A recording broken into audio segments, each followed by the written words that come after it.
자, 그러면 자 오늘 수업도 이제 보도록 합시다. 이제 진짜로 여러분들 시험이 얼마 안 남았어요. 기말고사가. 그렇죠?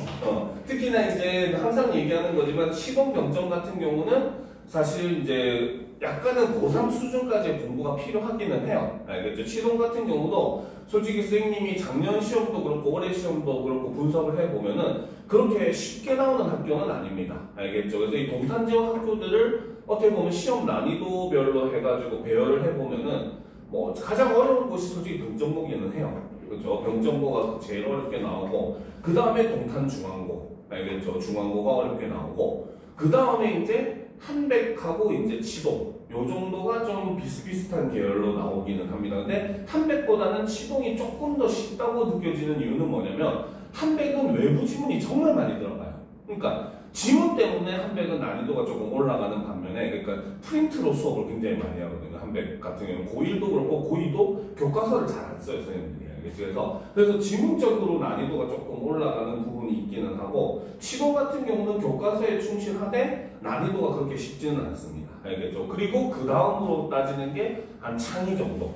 알겠죠? 그 외에 뭐 이산이라든지 뭐 이소리라든지 이런 학교들은 일단 뭐 중간고사 기준으로 생각을 해보면은 거의 중학교 수준하고 유사한 중학교보다 조금 더 어려운 정도예요. 알겠죠? 그 정도 난이도로만 시험에 나오고 있습니다. 알겠죠? 그래서 지금 우리가 여기서 수업을 듣는 학생들은 그래도 이제 우리가 그 문법이나 이런 것들을 좀 굉장히 깊이 있게 공부를 해야 되는 게 굉장히 중요한 요소로 작용하고 있으니까 항상 유념하면서 문법은 항상 강조하죠. 수학하고 굉장히 유사해요. 알겠죠? 이론에 대한 내용, 숙지는 반드시 필수입니다. 그리고 거기에 더불어서 이제 문제를 많이 풀어가지고 이렇게도 응용해보고 저렇게도 응용해보고 하는 눈이 굉장히 중요하거든요. 알겠죠? 수학도 마찬가지예요. 우리가 공식을 모르면은 문제를 못 풀듯이. 그렇죠? 공식은 알아야 되고. 그리고 문제에서는 공식을 어떤 방식으로 적용하는가는 문제마다 케이스별로 다 달라지기 때문에 이런 거는 문제를 많이 풀어가지고 익숙해지듯이 문법도 사실 똑같습니다. 알겠죠? 그런데 이제 문법의 최대 장점은 사실 그거예요. 우리가 헷갈릴 이유가 없다는 거죠. 문학처럼 보는 방향에 따라 답이 되고 안 되고가 사실 거의 적은 분야가 바로 문법입니다. 그래서 문법은 오히려 수학 잘하는 학생들이 좀 많이 좋아하는 그러한 단원이긴 해요. 알겠죠? 자, 그러면 오늘은 이제 피동사동 내용은 별거 없어요. 진짜 수업 내용도 그렇게 길지는 않을 겁니다. 알겠습니까? 그런데 사실 시험 문제로 나왔을 때는 제일 어려운 단원이 바로 이 피동사동이에요. 알겠죠? 자, 그러면 우리가 하나하나 차분하게 한번 살펴보도록 합시다. 준비됐죠? 자, 그러면 보도록 합시다. 자, 피동 표현과 사동 표현. 먼저 피동 표현에 대해서 한번 살펴보도록 합시다. 그렇죠? 자, 피동 표현이라고 하는 것은 바로 뭐다?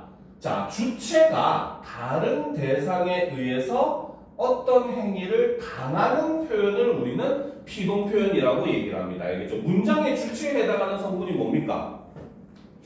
그치, 바로 주어잖아요. 그렇기 때문에 항상 우리는 무엇을 기준으로? 바로 서술어와 그렇죠? 주어를 기준으로 관계를 파악해야 됩니다. 학생들이 정말 기본이면서도 가장 많이 실수하는 게 이런 부분이에요. 자꾸 통박 굴려서 머리로 그냥 판단하려고 합니다. 문장 전체를 보고. 알겠죠? 그러면은 100% 실수가 늘어날 수밖에 없어요. 그렇기 때문에 항상 여러분들은 먼저 서술어를 보고 그 다음에 이 서술어의 주체에 해당하는 게 뭔지를 자꾸 판단하는 습관을 들여놓는 게 이 단원에서도 굉장히 중요하게 작용합니다. 그거는 의문의 변동도 마찬가지고 문장을 할 때도 마찬가지고 단어를 할 때도 마찬가지고 우리가 굉장히 중요한 요소로서 우리가 살펴봐야 되는 부분이에요. 알겠죠? 자, 피동 표현과 이제 함께 봐야 되는 게 바로 요 능동 표현이라는 게 있습니다. 알겠죠? 피동 표현과 반대되는 개념이에요.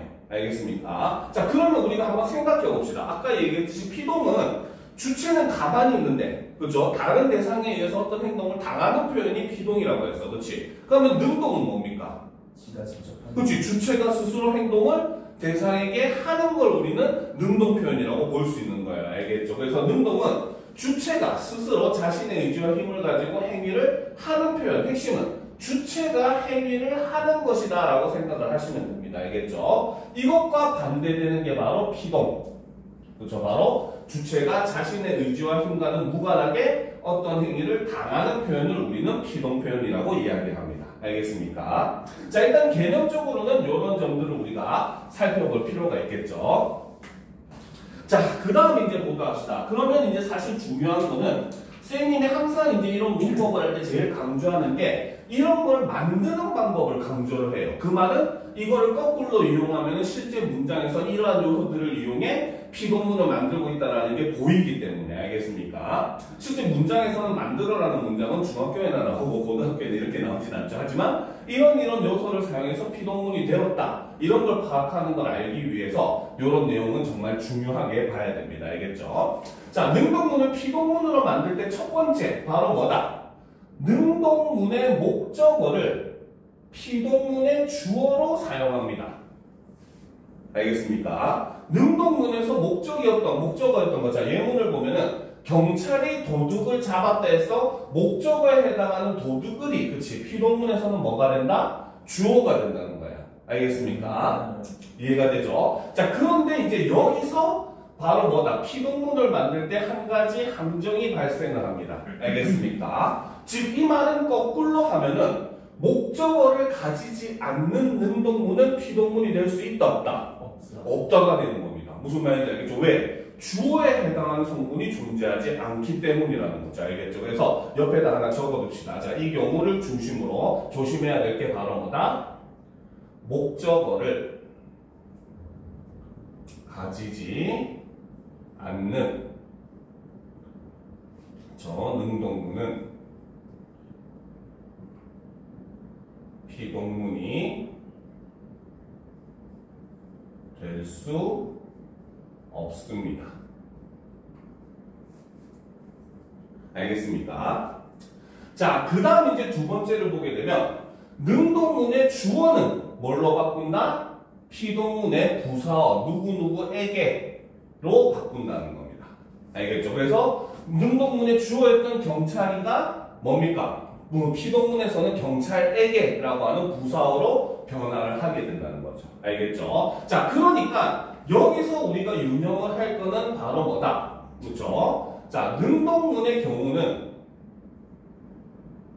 핵심적으로 주어 더하기 목적어 더하기 서술어의 자, 두 자리 서술어의 형태를 취하고 있습니다. 알겠습니까? 그죠? 그런데 능동문이 피동문이 되면은 이 경우는 주어 더하기 부사어 더하기 서술어의 두 자리 서술어로 변화를 한다는 거죠. 알겠습니까? 자, 그렇기 때문에 자, 요즘 이제 고등학교 과정에서 이제 이런 것들이 나오거든요. 자, 여기서 핵심은 바로 뭐다? 능동문과 피동문은 바로 뭡니까? 서술어의 자릿수 변화는 있다, 없다?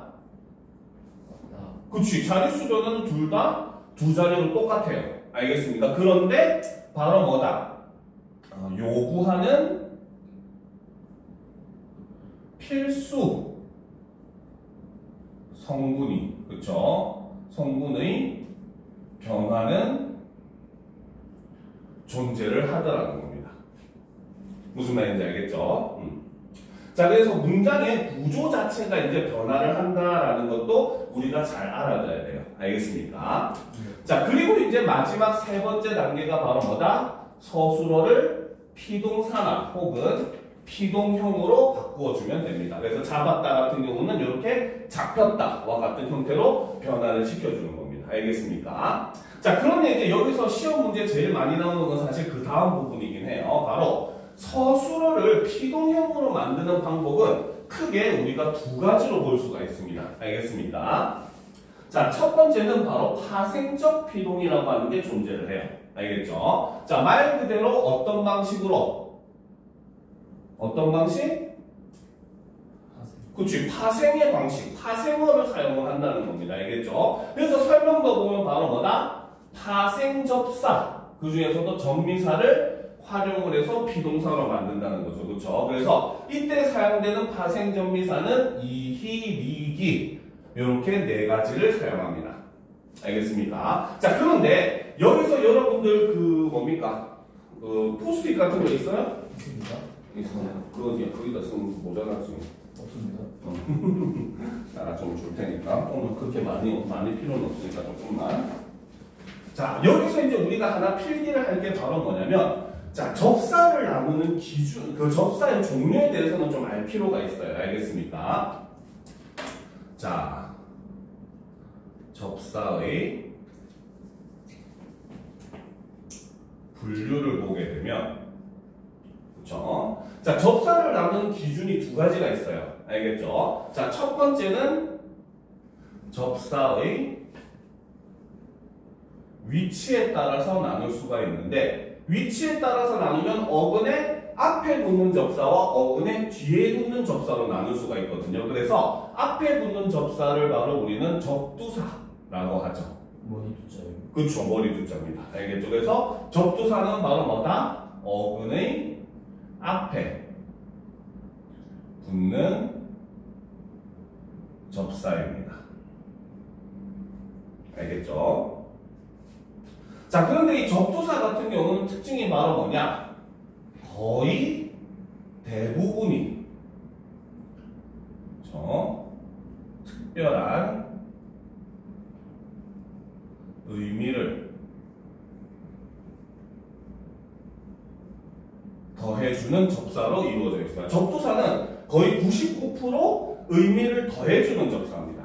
알겠습니까? 예를 들어서 우리가 덧니 하면 뭡니까? 기존 이빨 위에 덧나는 이빨을 우리는 덧니라고 하잖아요. 그렇죠? 그래서 덧은 바로 뭐야? 위에 그 씌우는, 그렇지? 한겹불 더 씌운다의 이런 의미를 가지고 있죠. 덧옷 하면은 옷 위에 있는 옷을 덧옷이라고 하잖아. 그렇지? 이렇게 이런 것들, 접두사 같은 경우는 이렇게 특별한 의미를 더해주는 접사로 이루어져 있습니다. 알겠죠? 자, 그런데 반면에 접미사의 경우는 말 그대로 여기서 미는 꼬림이에요. 알겠지? 그러니까 이거는 어근의 그쵸. 뒤에 붙는 접사입니다. 접미사는 사실 이제 낱말의 성질을 바꿔주는 게 조금 더 많고 한 60%, 70% 정도 되고 특별한 의미를 더해주는 것도 한 20, 30%, 40% 정도 됩니다. 알겠죠? 그래서 비율이 약간 좀 섞여 있기는 합니다. 알겠습니까? 자, 요거는 사실 우리가 중학교 때 나누는 기준이에요. 알겠죠? 그러면 고등학교 때 나누는 기준은 알아야 되겠지. 그치? 바로 접사의 역할에 따라서 우리가 또 분류를 할 수가 있는데 첫 번째는 바로 한정적 접사라고 합니다.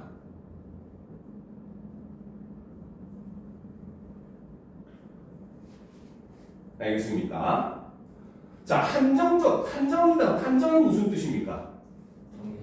유한다. 의미를 어떻게? 줄여준다는 게 한정한다, 제한한다 이런 뜻이거든요. 알겠죠? 우리 국어에서 제한한다는 다른 말로 더하면 무슨 말이다?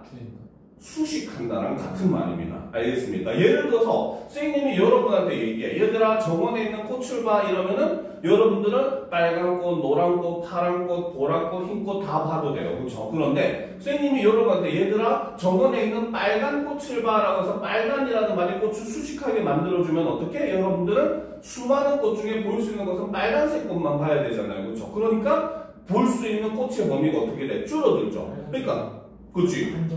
그렇지. 그러니까 우리 국어에서 수식한다는 말은 이꼴 제한한다, 한정한다는 의미랑 똑같아요. 그러니까 한정적 접사도 역시 말 그대로 바로 뭐다? 어근의 그렇죠. 특별한 의미를 더해줘. 그렇죠. 어근의 범위를 제한하는 이러한 접사를 우리는 한정적 접사라고 이야기를 합니다. 한정적이라는 말을 여러분들이 쉽게 이해하기 위해서 조금 설명을 길게 썼지만 그냥 쉽게 접사는 특별한 의미를 더해주는 접사. 이렇게 생각하면 됩니다. 알겠습니까? 자, 그러면 이제 접두사는 대부분 한정적 접사겠죠. 아까 얘기했듯이. 그렇지? 자, 그런데 이제 두 번째 사실 중요한 건 요거죠. 자, 접사는 지배적 접사라고 하는 게 있습니다. 알겠습니까? 자, 지배적 접사라고 하는 건 바로 뭐냐면 바로 어근의 성질이나 품사를 변화시키는 접사를 우리는 지배적 접사라고 해요. 알겠습니까? 자, 흔하게 우리가 명사 파생 접사 같은 경우 음기를 쓰잖아요. 그렇죠? 먹다가 이제 먹기라고 하는 아예 명사로 품사를 변화시켜주는 거. 그렇죠? 뭡니까? 배다라는 걸 이제 거기에 개라는 말을 붙여서 잘 때 쓰는 배개라고 하는 명사로 바꿔주는 거. 그렇지? 이런 것들이 바로 지배적 접사예요. 알겠습니까? 그리고 성질을 바꿔준다는 거는 예를 들어 자릿수를 바꿔준다든지. 알겠죠? 그 다음에 뭐 그 필요로 하는 성분들을 바꿔준다든지 이런 것들이 바로 지배적 접사가 하는 역할입니다. 알겠습니까? 자, 그러면 지금 여기서 파생전미사로서 이희리기 4개를 뭡니까? 들었잖아요. 그렇죠? 이 파생전미사는 한정적 접사일까? 지배적 접사일까? 지배적. 그치, 얘는 지배적 접사입니다. 알겠죠? 그래서 이희리기 위에다 씁시다. 얘는 지배적 접사입니다. 그렇죠? 자릿수를 바꿔주진 않지만 아까 얘기했듯이 바로 뭐다? 필요로 하는 성분을 바꿔주기 때문에. 알겠죠? 그래서 성분을 바꿔주니까 얘는 지배적 접사에 해당한다라고 생각을 하시면 돼요. 알겠습니까?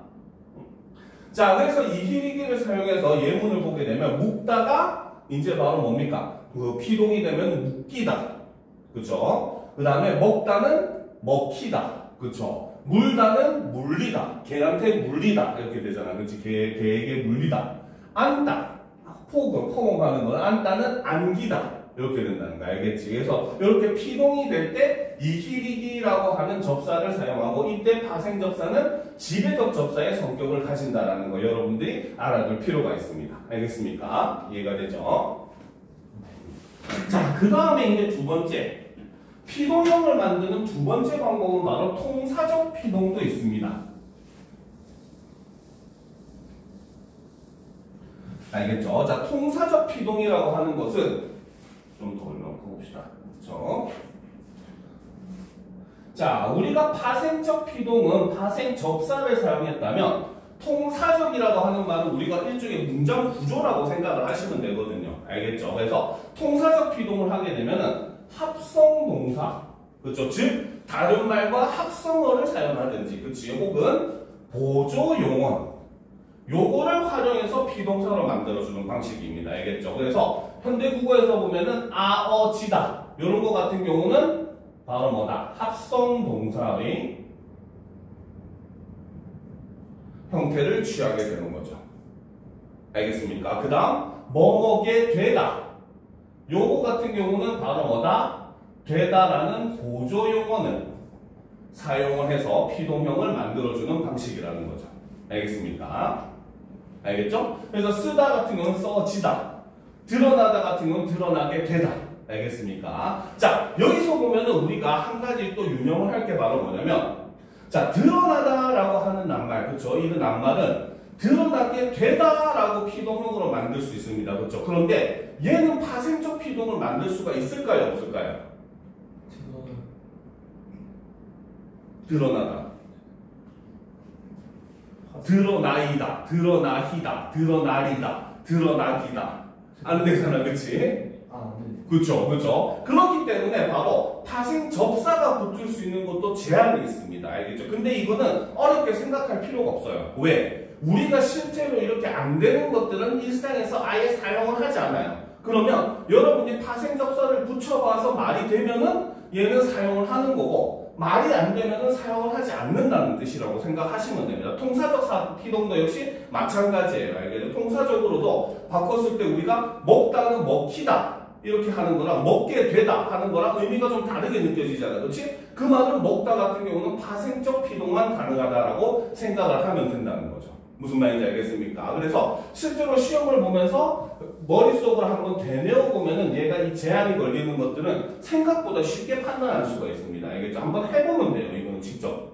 알겠습니까? 자, 그런데 자, 우리 국어에서 피동사가 될 수 없는 낱말들이 존재합니다. 알겠습니까? 자, 그 중에서 첫 번째는 아까도 얘기했듯이 목적어를 반드시 취해야 된다는 거죠. 그 말은 목적어를 취하지 않으면 아까 얘기했듯이 피동문으로 바꿀 수 없다고 했잖아. 그렇지? 그렇기 때문에 바로 뭐다? 첫 번째로 자동사, 즉 목적어를 취하지 않는 동사의 경우에는 피동형이 불가능합니다.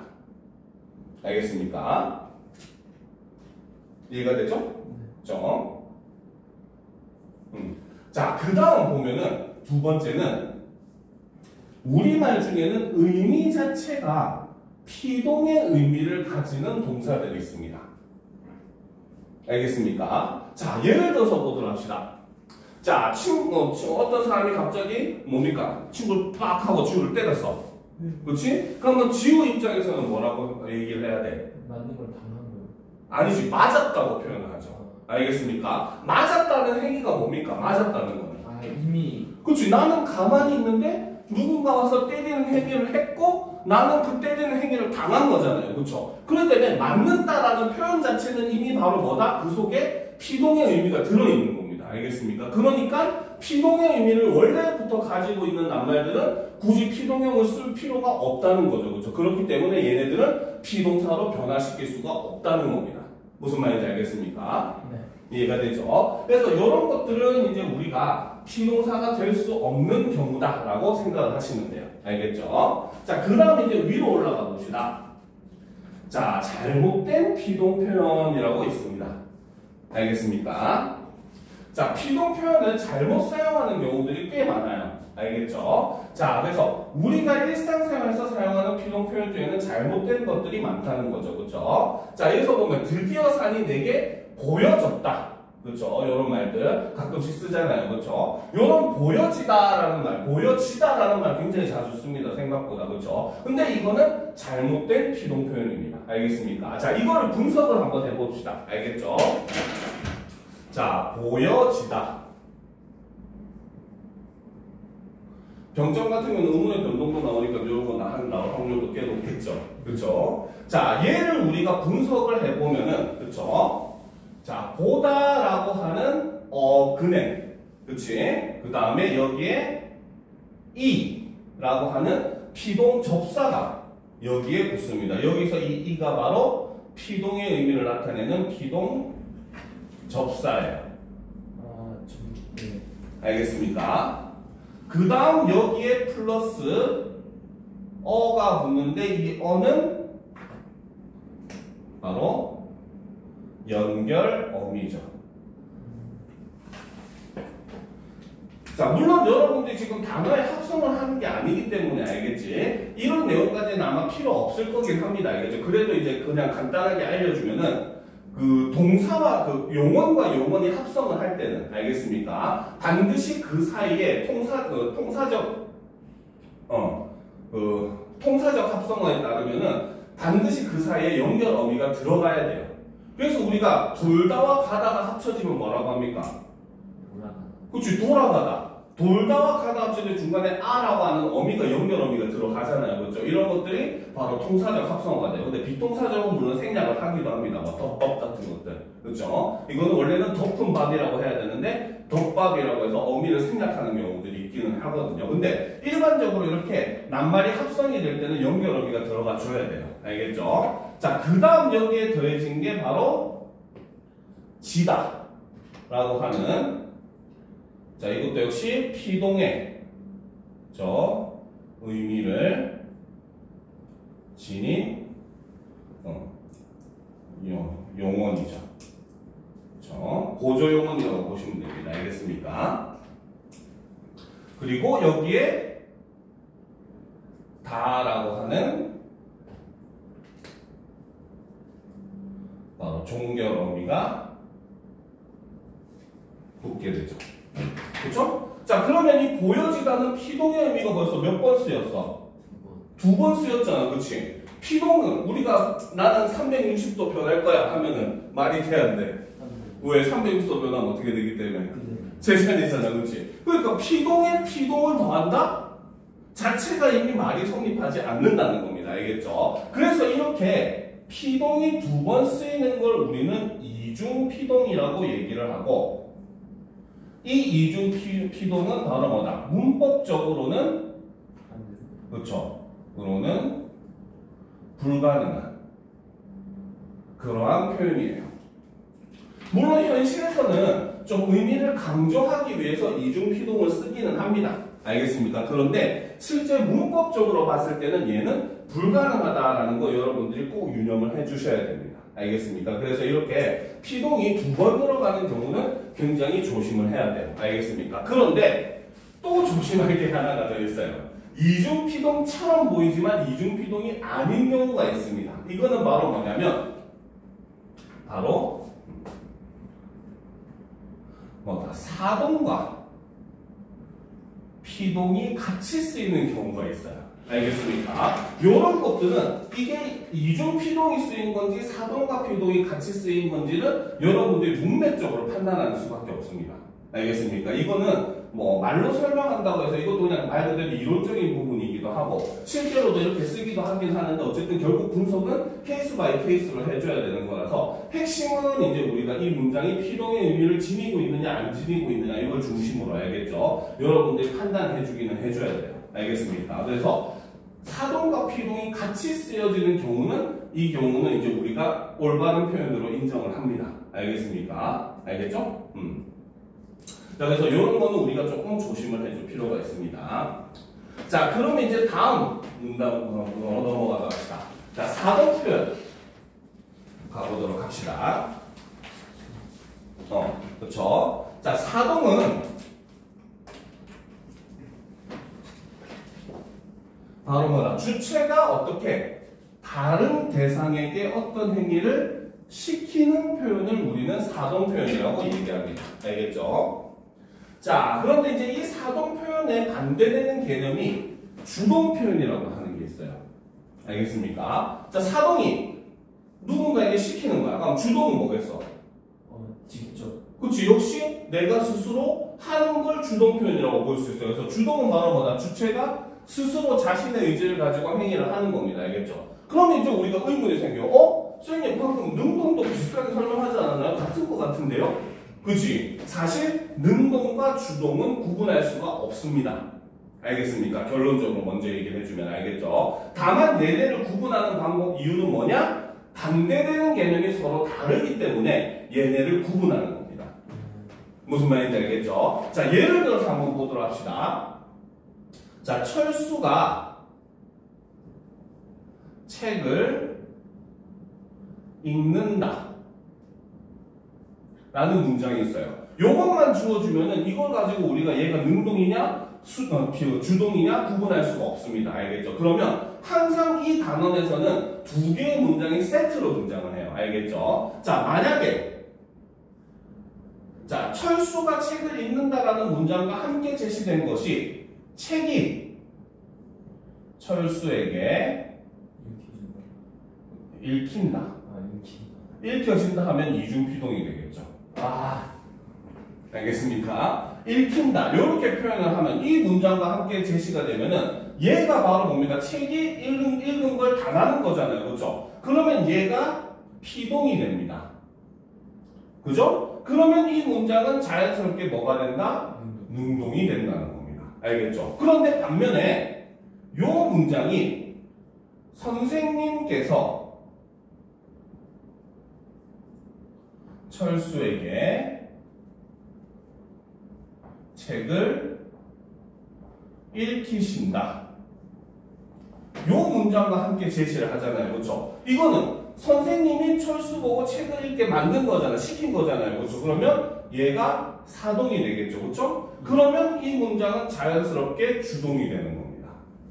무슨 말인지 알겠습니까? 그래서 능동이냐 주동이냐는 사실 우리가 구분하는 건 의미가 없고 이것이 세트로 어떤 문장과 피동의 문장과 제시됐는지 사동의 문장과 제시됐는지를 판단을 해야 되고 피동과 같이 제시가 되면 이 문장은 능동이 사동과 함께 제시되면 주동이 된다는 거. 그렇죠? 이렇게 보는 시각에 따라 달라진다는 것도 여러분들이 꼭 유념을 해줘야 돼요. 그렇죠? 그러니까 아무 의미 없는 게 능동과 주동은 구분할 필요가 없다는 겁니다. 알겠습니까? 함께 제시된 문장으로만 여러분들이 같이 판단을 하시면 돼요. 알겠습니까? 이해가 되죠? 네. 자, 그러면 이제 다음을 보다 합시다. 역시 마찬가지. 주동문을 사동문으로 만드는 방법도 역시 우리가 중요하게 봐야 됩니다. 알겠습니까? 자, 그런데 이제 우리가 눈에 띄는 게 하나가 있죠. 첫 번째. 주동문의 주어에게 행위를 시킬 수 있는 뭘? 임의의 주어를 만들어준다는 겁니다. 알겠습니까? 즉 바로 뭐다? 서술어의 자릿수가 어떻게 된다? 그렇지. 임의의 주어를 만든다는 것은 바로 뭐다? 서술어의 자릿수가 플러스 1이 된다는 거죠. 그래서 주동문 같은 경우는 두 자리 서술어였던 게 사동문이 되게 되면 세 자리 서술어가 된다는 겁니다. 알겠습니까? 자, 그 다음 능동문의 주어를 뭘로? 주어를 사동문의 부사어로 사용을 합니다.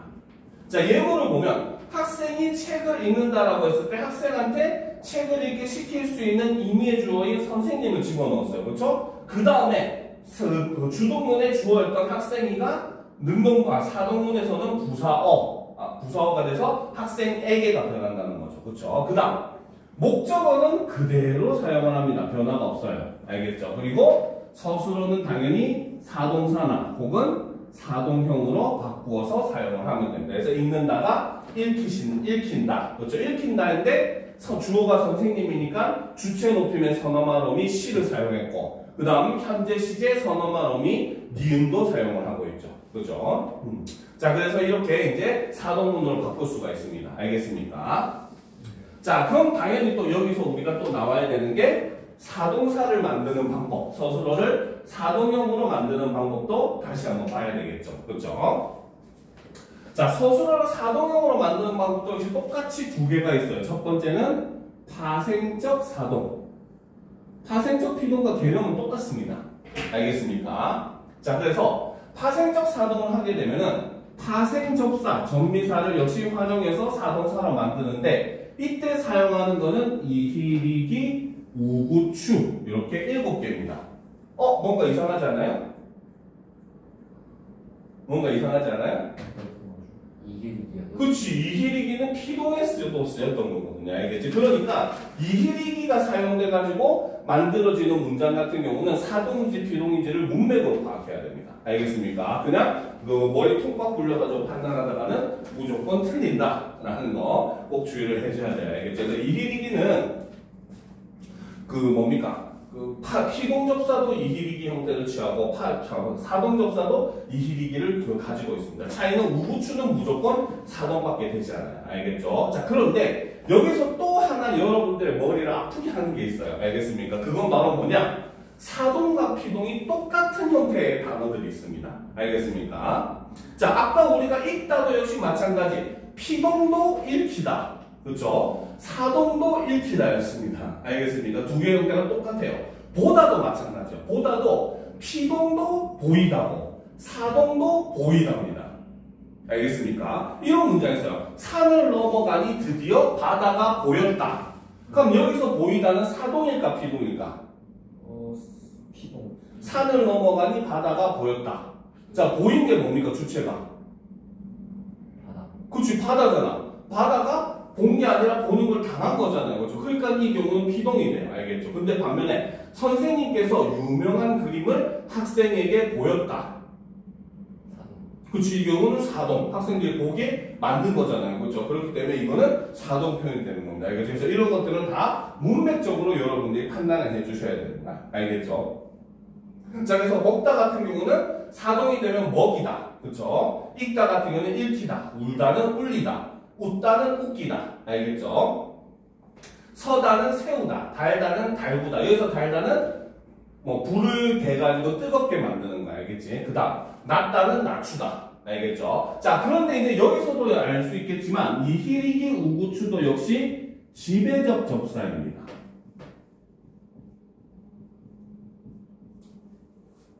알겠습니까? 특히나 얘 같은 경우는 바로 뭐다? 서술어의 자릿수가 변화를 하죠. 그죠? 그리고 여기서도 우리가 보면 알겠지만 낮다가 낮추다가 되는 것처럼 그치? 형용사는 아예 뭘로 변한다? 동사로 품사가 변해버립니다. 낮다는 형용사인데 낮추다는 동사예요. 알겠습니까? 자, 그래서 이렇게 역시 마찬가지 그 사동접사도 마찬가지 지배적 접사의 성질을 가집니다. 알겠죠? 자, 그리고 이제 여기서 우리가 또 하나 알고 넘어가야 될 게 바로 뭐냐면 자, 옆에 빈 공간이나 아니면 포스트잇에다가 하나 써놓읍시다. 자, 바로 자 사동문의 종류도 우리가 하나 알고 넘어가야 돼요. 알겠습니까? 자, 사동문은 크게 두 가지로 나눌 수가 있습니다.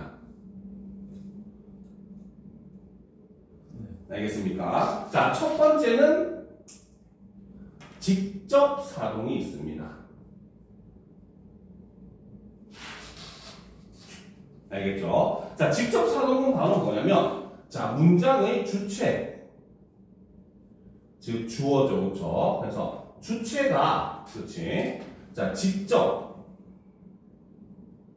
행동해서 행동해 그렇죠? 대상이 그 행동을 하도록 만드는 것을 우리는 직접 사동이라고 얘기를 합니다. 자, 쉽게 말하면 이런 거예요. 자, 엄마가 아기에게 밥을 먹였다. 자, 이런 문장이 있다고 봅시다. 알겠죠? 이 경우는 엄마가 어떻게 밥을 먹여? 응? 애기한테 밥 먹일 때 어떻게 먹입니까?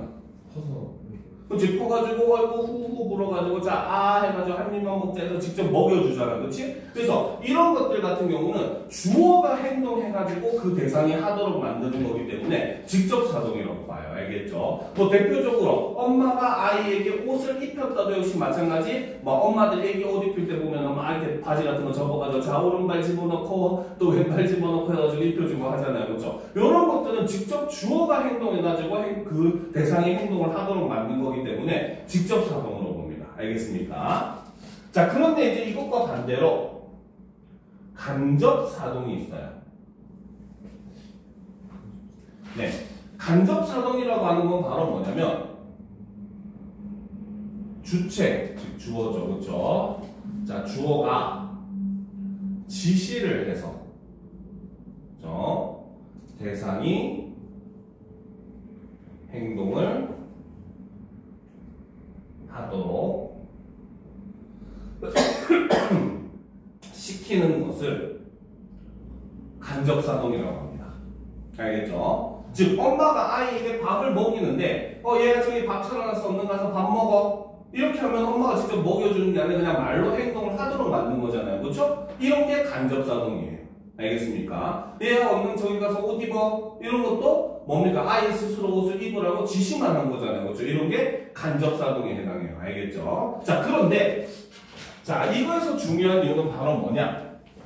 자, 파생적 사동의 경우는 중의적 표현입니다. 사실은 두 가지 의미를 다 나타낼 수가 있어요. 알겠죠? 그래서 중의적 표현이라고 하는 이유가 파생적 사동은 직접 사동과 간접 사동 모두 가능하기 때문에 파생적 사동은 중의적 표현이라고 얘기를 하는 거죠. 직접 사동으로 이해를 해도 되고 간접 사동으로 이해를 해도 상관이 없습니다.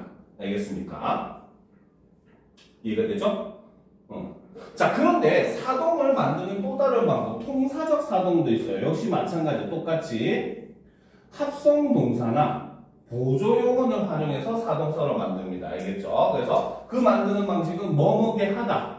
그 다음 여기 하나 더 씁시다. 바로 뭐뭐게 시키다 혹은 뭐뭐 시키다 이런 형태도 전부 다 사동 표현입니다. 알겠습니까?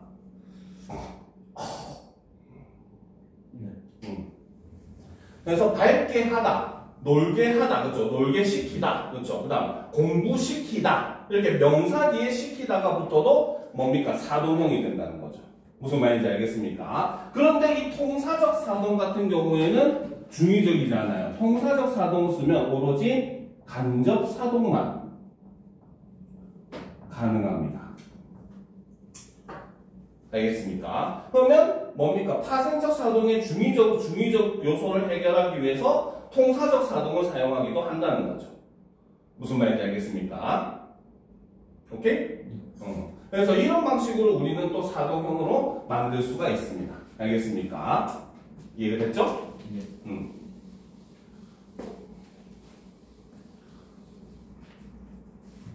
자, 그러면 이제 우리가 사동문에서 자, 주의할 점은 이제 요거 하나 보면 사실 내용은 거의 끝이긴 합니다. 알겠죠? 바로 불필요한 사동 표현. 알겠습니까? 네. 자, 사동 표현 중에 불필요한 사동 표현이 있어요. 알겠죠? 자, 예문을 봅시다. 자동차 끼어들기. 그치? 그 다음, 내가 친구 하나 소개시켜 줄게. 그렇죠? 이런 표현도 많이 쓰잖아. 그치? 특히 이런 거 시험에 굉장히 잘 나옵니다. 알겠습니까? 자, 자동차 끼어들기. 여러분들이 운전을 한다고 생각해 봅시다. 알겠죠? 자, 옆차선으로 이제 내가 이동을 해야 돼가지고 차와 차 사이에 좀 공간이 있어서 내가 끼어들었어. 그치? 자, 이 행위는 누가 시켜서 한 겁니까? 내가 운전자가 스스로 판단해서 한 겁니까? 스스로 판단. 그치? 그러니까 이 경우는 사동 표현을 쓸 필요가 없다는 겁니다. 그래서 이때는 끼어들기가 아니라 뭘로 고쳐야 된다? 끼어들기로 고쳐야 돼요. 네. 알겠습니까? 끼어들다는 끼이어들다거든요. 그래서 여기서 사동 표현을 나타내는 접사 이를 없애줘야 된다는 거죠. 알겠습니까? 자, 그 다음 내가 친구 하나 소개시켜 줄게. 지금 소개하는 행위를 하는 사람이 누굽니까? 나잖아. 근데 내가 시킨대. 말이 돼요? 안 돼요? 안 되잖아. 그렇지? 그러면 얘는 어떻게? 소개해 줄게로 바꿔줘야 돼요. 무슨 말인지 알겠습니까? 그래서 이런 경우는 사동 표현을 쓸 필요가 없는데 사동 표현을 사용한 그런 경우라고 우리가 볼 수 있다는 겁니다. 알겠습니까? 자, 기본적인 내용은 사동과 피동은 여기가 끝이에요. 알겠죠? 특히나 이제 사동에서 학생들이 좀 많이 헷갈려 하는 게 저기 보면 웃기다 같은 경우도 그렇지? 웃기다를 피동으로 하는 학생들이 은근히 많습니다. 이해하는 학생들이. 알겠죠? 왜? 재미있는 TV 프로를 막 해가지고 내가 그것 때문에 뭡니까? 그 재미를 늦게 얻잖아요. 그렇죠? 그러니까 이걸 피동으로 이해를 해버리는 거야. 근데 웃기다는 건 뭡니까? 웃게 만들다는 의미이기 때문에 여기서는 사동으로 봐야 돼요. 알겠죠? 그리고 두 번째, 세우다 같은 경우도 학생들이 은근히 많이 헷갈립니다. 알겠습니까? 대표적으로 우리가 솔직히 이 건물을 누가 세웠는지 우리가 알아 몰라. 모르잖아, 그치? 그러니까 우리가 일반적으로 주어를 생략해서 건물을 세웠다 이렇게 표현을 하거든요. 근데 문장에서 그냥 주어 없이 건물을 세웠다 이렇게 표현해버리니까 당연히 은근슬쩍 얘가 주어네? 이렇게 판단을 해버리는 거야. 알겠죠? 그러면 건물이 스스로 설 수 없으니까 쓰는 걸 당했겠네. 얘는 비동이네. 이렇게 잘못 본다는 겁니다. 알겠죠? 1차적으로 오를 썼을 때는 무조건 무슨 표현? 사동 표현입니다. 무슨 말인지 알겠습니까? 그래서 무조건 사동 표현에 해당하는 것이고, 그렇죠? 그 다음에 여기서는 사실 바로 뭐다? 주체가 누구인지 모르기 때문에 주어를 생략한 경우다라고 보셔야 된다는 거죠. 무슨 말인지 알겠죠? 그래서 이런 것들은 우리가 사동, 피동 할 때 굉장히 주의해야 되는 그런 요소다라고 보시면 됩니다. 알겠습니까? 자, 일단 설명은 여기까지예요. 우리가 지난 시간에 부정이랑 인용이랑 다 했잖아. 그렇지? 그래서 설명은 여기까지입니다. 알겠죠? 근데 아까 처음에 강조했듯이 제일 중요한 건 바로 뭐다? 문제 풀면서 익숙하게 만드는 게 중요해요. 그래서 지금부터 10분 동안 쉬는 시간을 가지고 와야겠죠. 그 다음에 문제 풀고 또 쉬는 시간 가지고 또 문제 풀고 이런 식으로 오늘 진행을 할 겁니다. 알겠습니까? 자, 그러면 지금 55분이니까 5분까지 쉬는 시간을 가지도록 합시다.